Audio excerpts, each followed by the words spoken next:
அப்படி அந்த ப்ராசஸ்ல அவர் அந்த அணை கட்டும் போதும் கால்வாய் வெட்டும் போதும் ரொம்ப சோர்வடைஞ்சிட்டாராம்.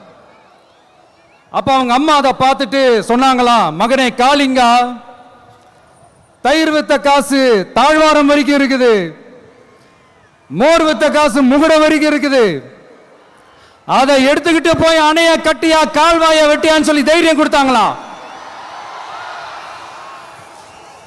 பெத்த அம்மா கொடுக்கிற அந்த தைரியம் இருக்கு பாருங்க, அதை தாண்டி வேற எதுவுமே கிடையாதுங்க. ஒரு மனுஷனால எதையும் சாதிச்சு காட்ட முடியும். அப்படி ஒரு தைரியத்தை தான் இப்ப நீங்க என்னுடைய அம்மா, அக்கா, தங்கைகள், நண்பா, நண்பிகள், தோழர்கள் எல்லாரும் எனக்கு கொடுத்திருக்கிறீங்க அதே தைரியத்தை.